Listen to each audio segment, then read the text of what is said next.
To be honest, I was really thrilled that we reached those goals.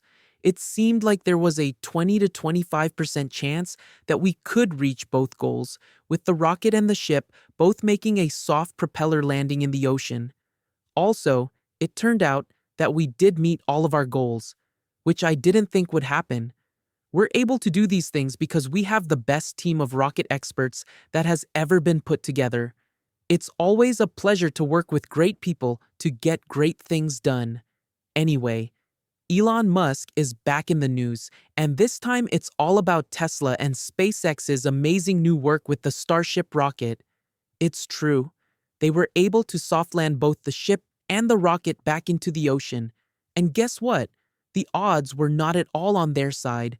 Even Elon thought there was a 20 to 25% chance that they would win, which shows how hard this task really was. But here's the cool part.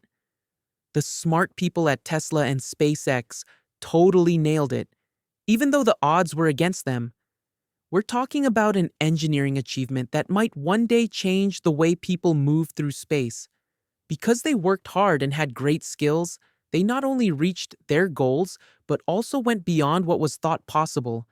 It's not just a win that this landing was successful, it's a huge step forward that shows that with the right team and enough determination, space is now the limit. These steps are very important. These aren't just about landing those planes. They're meant to make history, create new ways for people to move through space, and maybe, just maybe, prepare us for a time when Mars isn't just a dot in the sky, but a real place we can visit. With the success of the Starship rocket, SpaceX has shown that taking big risks can pay off in even bigger ways. I think this might make the case that society is, short-lived and fragile. Making society multi-planet is one way to make it more likely that it will last longer. We can do this by spreading awareness to other planets and eventually to other star systems. Also, this would almost certainly make the lives of all people and awareness as we know it last a lot longer. That's really what SpaceX is trying to do. Get past the single planet block filter. Why is this whole thing about Mars City so exciting? Of course, Elon Musk doesn't just send rockets into space because he thinks it's fun. Not at all. He has this huge dream that sounds like it came from a sci-fi movie, bringing humanity to other planets. Yes, you did hear that right. Hold on tight, because things are about to get interstellar. Think about this. People have been around for about 5,000 years, but Earth is much older than that. Musk thinks, why not spread out a bit? He doesn't just want to build a small vacation home for people, he wants to build a whole city on Mars. Imagine a busy city area on Mars with coffee shops, maybe even a gym with no gravity, all covered in red dust.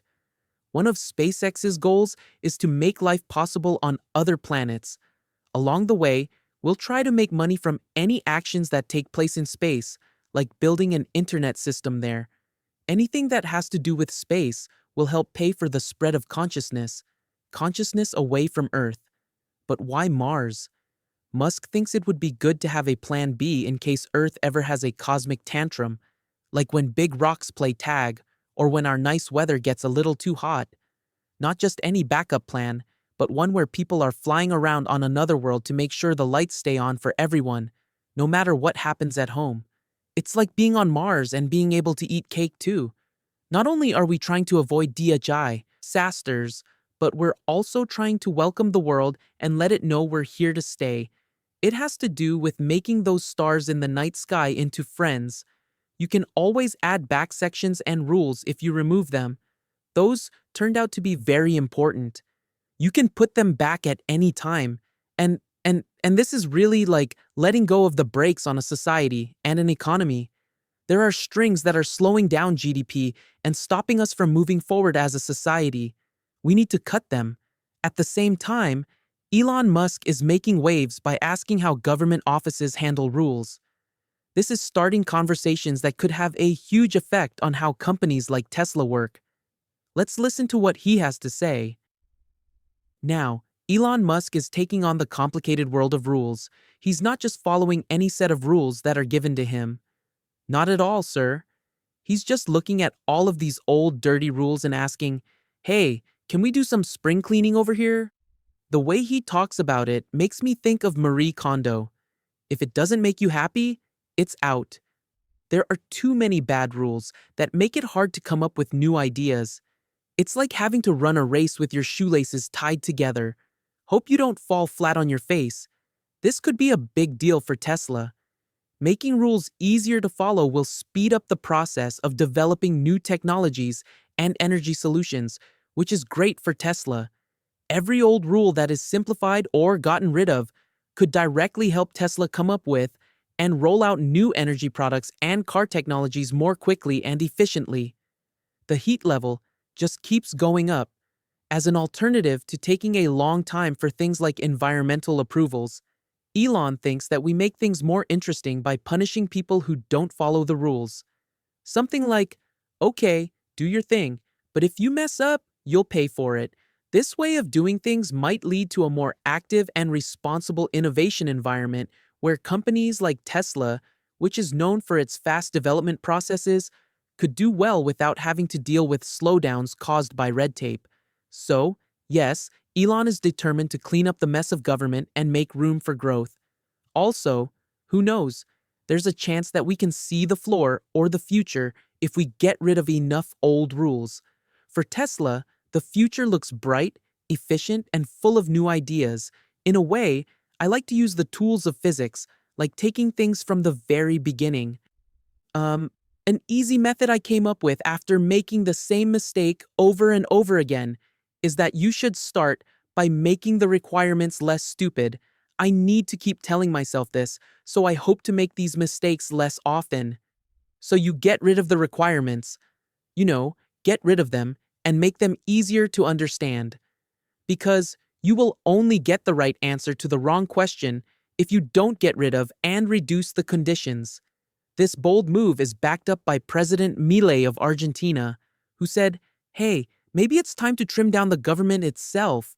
He wants to get rid of some government agencies and rules in order to encourage new ideas and grow the business. It seems like they both think that getting rid of the old to make room for the new is sometimes necessary to move forward. Yes, but many people are scared to delete things. I told them, well, just do it. And obviously, if you're not adding a little back in, you're not deleting enough. I really would like to see a lot more rules and laws taken away. I think this is a very big deal. You'll put some back, which is fine. You see, there's a big push to make sure things aren't too hard. The plan is to begin by making the standards smarter so that we don't go off track and answer the wrong questions. For example, making sure we're not just doing the bare minimum and not really moving forward. Another cool trick is that if you want